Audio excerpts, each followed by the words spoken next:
मस्जिद में जाके नमाज पढ़ो, होटल पे शराब पियो, ताकि रहमान भी राजी रहो, शैतान भी नाराजी ना हो। তার অবস্থাটা হলো এরকম, সে মসজিদে যায় আল্লাহর সিজদা করে মসজিদে নামাজ পড়ে, সে আবার সে ওই মদের আসরে আছে, আবার গাঁজার আসরে আছে, আবার ইয়াবাও খায়, আবার এসে ইসলামের পক্ষে মাহফিলে কথাও বলে। তার অবস্থাটা হলো এরকম, সে শয়তানকেও রাজি রাখতে চায়, আবার আল্লাহকেও রাজি রাখতে চায়। কি বলেন ঠিক কিনা? সুতরাং এটা হলো আল্লাহর সাথে ধোঁকা দেওয়া।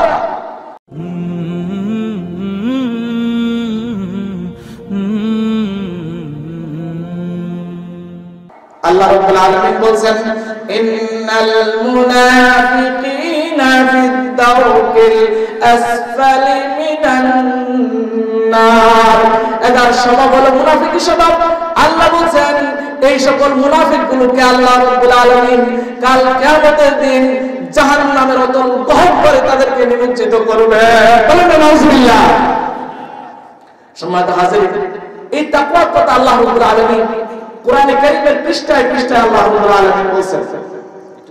আল্লাহ রাব্বুল আলামিন বললেন সূরা আহজাবের ৭০ নম্বর আয়াতে, ইয়া আইয়ুহাল্লাযীনা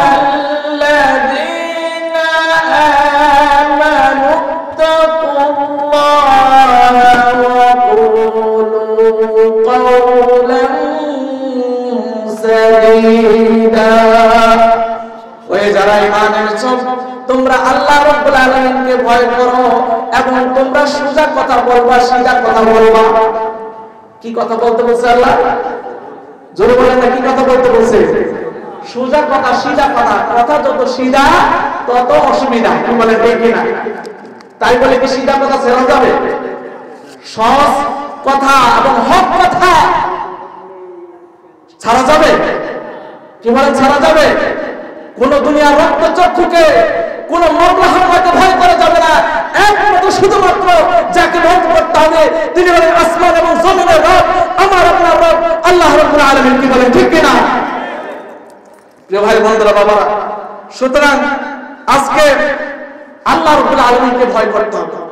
আল্লাহ রাব্বুল আলামিনকে যদি আমি ভয় করি, তাহলে আমি কিভাবে মসজিদে ৫ ওয়াক্ত নামাজ পড়ি না, কিন্তু জুমার নামাজের দিন আবার ঠিক আমি মসজিদে যাই, তার মানে বোঝা গেল আমি আল্লাহ রাব্বুল আলামিনকে ভয় করি না। মসজিদে যদি জুমার দিন না যাই, তাহলে মানুষে বলবে বেনামাজি। ওই মা বলবে তোরে কেন জন্ম দিলাম, বাপ বলবে আজকে তোর জন্য মুখ দেখাইতে পারি না, সন্তান বলবে ও বাবা মানুষ সবাই আমার বলে বেনামাজির ফোলা, আর স্ত্রী কয় তুমি যে বেনামাজি তোমারে আর ভাত রাইন্দা খাওয়াইতাম না। এজন্য যাই মসজিদে জুমার দিন। তাহলে আল্লাহর ভয় আমার ভিতরে নাই। আল্লাহর ভয় যদি আমার ভিতরে থাকে, তাহলে কিভাবে আমি সমাজের ভিতরে যখন বিচার হয় তখন যে অপরাধে যে অভিযুক্ত না তাকে কিভাবে সে অপরাধে অভিযুক্ত করি, আরেকজনের উপর কিভাবে জুলুম করে, আরেকজনের উপর কিভাবে অত্যাচার করি।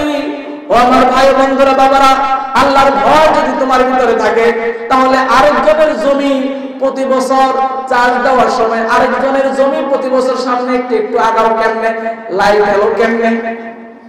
আল্লাহর ভয় তোমার ভিতরে নাই।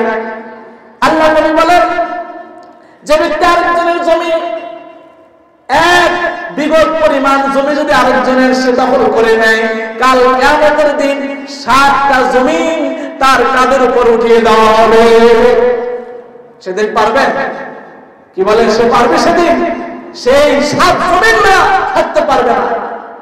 আরেকজনের উপর জুলুম করছেন, অত্যাচার করছেন, ফাইনসাবুলাহু ইয়াউমাল কিয়ামা, কিয়ামতের দিন তোমার উপরে একটা ব্যানার লাগিয়ে দেওয়া হবে, আর আল্লাহ তাআলা সেদিন লিখে দিবেন হাদি গদওয়াতু ফুলান ইবনে ফুলান, সে অমুকের সম্পদ দখল করেছিল, অমুকের জায়গা দখল করে নিয়েছিল, অমুকের উপর জুলুম করেছিল। সেদিন সারা দুনিয়ার মানুষের সামনে সেদিন আপনাকে পরিচয় করায়া দিবে। যদি আল্লাহর ভয় তোমার ভিতরে থাকে তাহলে সুদকে তুমি স্পিড মানি, যেটা খাইলে শরীরের ভিতরে শক্তি হয়, এনার্জি হয়, এটা কিভাবে বলবো? ৪০০ কোটি টাকা দুর্নীতি হয়েছে, তো এটা কিছুই নাই। কি বলে ঠিক কিনা? সত্য কথা বলতে হবে। ইসলামিক ফাউন্ডেশনের ডিজি নারে তাকবীর, নারে তাকবীর, লিল্লাহি তাকবীর। প্রধান বক্তার আগমন, শুভেচ্ছার স্বাগতম। প্রধান বক্তার আগমন। আমাদের পরম শ্রদ্ধেয় মেহমান, আমার প্রাণপ্রিয় উস্তাদ, আন্তর্জাতিক খ্যাতিসম্পন্ন মুফাসসির কোরআন হযরত মাওলানা ডক্টর মুফতি কাজী ইব্রাহিম সাহেব আমাদের মাঝে উপস্থিত হয়েছেন। সবাই আমরা বলি আলহামদুলিল্লাহ। সম্মানিত হাজির, ইসলামিক ফাউন্ডেশনের ডিজি হওয়ার পরে তোমরা কেউ উঠবা না, প্রধান বক্তা এখানে আসবেন, মঞ্চে আসবেন, আমরা সবাই দেখতে পারবো। ইসলামিক ফাউন্ডেশনের ডিজি হওয়ার পরে ইসলামের সারা দেশে খেদমত হয় ইসলামিক ফাউন্ডেশনের মাধ্যমে। আজকে আমাদের সরকার ইসলামের বিভিন্ন আলো ইসলামিক ফাউন্ডেশনের মাধ্যমে ছড়িয়ে দিচ্ছে, কিন্তু বড় দুঃখের সাথে বলতে হয় এই ইসলামিক ফাউন্ডেশনের ডিজি সে প্রায় 900 কোটি টাকার মতো পত্রিকার ভাষ্য অনুযায়ী সে আত্মসাৎ করেছেন। এর ভিতরে 73 লক্ষ টাকা সে অলরেডি আবার রিটার্ন করেছেন। বাংলাদেশ সরকার প্রধানমন্ত্রীকে আমরা ধন্যবাদ জানাই, তাকে সেই পদ থেকে তাকে অপসারণ করা হয়েছে। তাহলে আল্লাহর ভয় যদি থাকতো সে অন্যায় কাজ করতে পারবে, কি বলে ঠিক কিনা? সম্মানিত হাজির, সে আল্লাহর ভয় আমাদের ভিতরে আনার চেষ্টা করতে হবে। আল্লাহ রাব্বুল আলামিন এই আল্লাহর ভয়ের কথা আমাদেরকে বিভিন্ন ভাবে কোরআনের ভিতরে বলেছেন। আল্লাহ রাব্বুল আলামিন বললেন, ইন্না আকরামাকুম ইনদাল্লাহি আতকাকুম, তোমাদের ভিতরে সবচেয়ে সম্মানিত মর্যাদাবান মানুষ হলো ওই ব্যক্তি যার ভিতরে সবচেয়ে বেশি তাকওয়া আছে।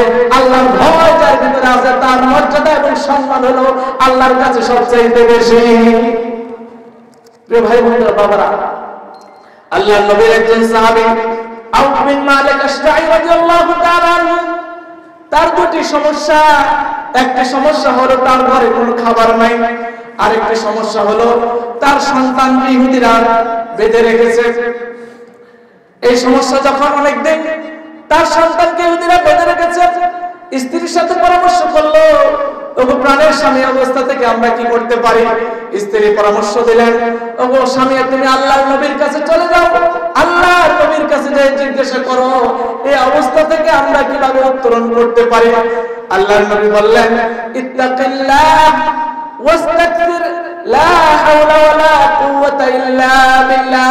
ওয়াউফ বিন মালিক, তুমি বেশি বেশি আল্লাহকে ভয় করো এবং বেশি বেশি করো লা হাওলা ওয়ালা কুওয়াতা ইল্লা বিল্লাহ। সাহাবীর নামটা কি? আউফ বিন মালিক। আজকে আমরা জলিলুল কদর সাহাবী, যারা জান্নাতি সাহাবী, তাদের নাম মনে রাখতে পারি না। আজকে ওই নায়ক নায়িকা, গায়ক গায়িকা, ওই ক্রিকেটার, তাদের নাম আজকে আমাদের মুখে মুখে থাকে। আজকে ইন্ডিয়ান চ্যানেলগুলোর মাধ্যমে, ওই ইন্ডিয়ান স্টার জলসা, জি বাংলা, এগুলোর মাধ্যমে আজকে যুব সমাজের চরিত্রকে ধ্বংস করে দেওয়া হচ্ছে। এগুলো বাংলাদেশে বন্ধ হয় না, অথচ ইসলামিক চ্যানেল আজকে বন্ধ করে দেওয়া হচ্ছে, কি বলেন ঠিক কিনা? প্রিয় ভাই বোনেরা, বাবা, যখন আউফ বিন মালিক রাদিয়াল্লাহু তাআলা আনহু যখন বেশি বেশি করে পড়া শুরু করলেন লা হাওলা ওয়ালা কুওয়াতা ইল্লা বিল্লাহ, তখন আউফ বিন মালিকের সন্তান ইহুদির ঘরে বাঁধা। সে দেখলো আস্তে আস্তে তার হাতের বাঁধনটা খুলে যাচ্ছে, পায়ের বাঁধনটা খুলে যাচ্ছে। যখন হাতের বাঁধন আর পায়ের বাঁধন খুলে যেতে লাগলো, জোরে একটা টান মারলেন, সাথে সাথে ওই বাঁধন খুলে গেল। আর আউফ বিন মালিক রাদিয়াল্লাহু তাআলা আনহুর ছেলে দৌড়ে বাড়িতে এসে গেলেন। সুবহানাল্লাহ। সুতরাং লা হাওলা ওয়ালা কুওয়াতা ইল্লা বিল্লাহ, এই জিকির করার কারণে, আল্লাহকে বেশি বেশি স্মরণ করার কারণে যে আল্লাহ রাব্বুল আলামিন আউফ বিন মালিককে বিপদ থেকে মুক্তি দান করলেন, সে আল্লাহ রাব্বুল আলামিন আজ আছে কিনা? কি বলেন, আছে কিনা? সুতরাং আমাদের বিপদে আপদে আমরা যদি আল্লাহ রাব্বুল আলামিনকে প্রাণ খুলে ডাকি, লা হাওলা ওয়ালা কুওয়াতা ইল্লা বিল্লাহ বলে ডাকি, তাহলে আল্লাহ রাব্বুল আলামিন আজও আমাদেরকে এই অবস্থা থেকে মুক্তি দান করতে পারেন। সম্মানিত হাজিরিন, আল্লাহ রাব্বুল আলামিন সূরা আরাফের মধ্যে আল্লাহ তাআলা বললেন, ওয়ালাউ আন্না আহলাল কুরআ আমানু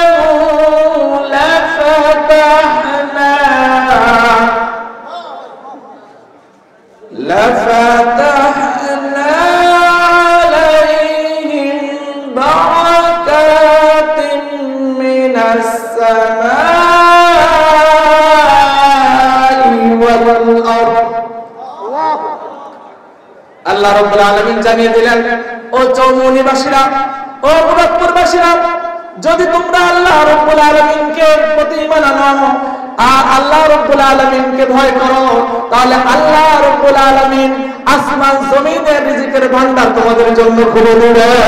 সুবহানাল্লাহ। প্রিয় ভাই বন্ধুরা, বাবারা, সুতরাং সে আল্লাহ রাব্বুল আলামিনকে ভয় করতে হবে। সে আল্লাহ রাব্বুল আলামিনের ভয় যদি আমাদের ভিতরে আসে, তাহলে আমাদের রিজিকের কোনো সমস্যা হবে না। এজন্য আল্লাহর নবী বলেন, লাউ আন্নাকুম তাওয়াক্কালতুম হাক্কা তাওয়াক্কুলিহি লারাযাকাকুম কামা ইয়ারযুকুত তায়র তাগদু খিমাসান ওয়া তারুহু বিতানা। ও দুনিয়ার মানুষেরা, তোমরা যদি আল্লাহর উপর ভরসা করো, যেভাবে ভরসা করা দরকার, আল্লাহ রাব্বুল আলামিন তোমাদেরকে ওইরকম রিজিক দিবেন যেই রকম রিজিক আল্লাহ রাব্বুল আলামিন একটা পাখিকে দেন। সেই পাখিটা সকালবেলা খালি পেটে ঘর থেকে বের হয়ে যায় আর সন্ধ্যাবেলা তার নিয়ে ভরা পেটে এসে ফিরে আসে। সুবহানাল্লাহ। সুতরাং সে আল্লাহ রাব্বুল আলামিনকে যদি ভয় করি, আল্লাহ রাব্বুল আলামিনকে ভয় করে যদি আমি হালাল পথে হালাল রাস্তায় আমরা চলার চেষ্টা করি, আল্লাহ রাব্বুল আলামিন আমার রিজিকের দরজা খুলে দিবেন এবং আমাকে দুনিয়া থেকে সসম্মানের সাথে আমাকে আল্লাহ তাআলা ঈমানের মৃত্যু দান করবেন বলি আমিন। সম্মানিত হাজির, আজকে আমাদের সমাজে জিনা, ব্যভিচার, গান বাজনা, আমার খুব কষ্ট লাগে। আমার কথা কেউ মাইন্ড করবেন, এই কথাটা আমি সবসময় বলার চেষ্টা করি আপনাদের এলাকার সন্তান হিসাবে।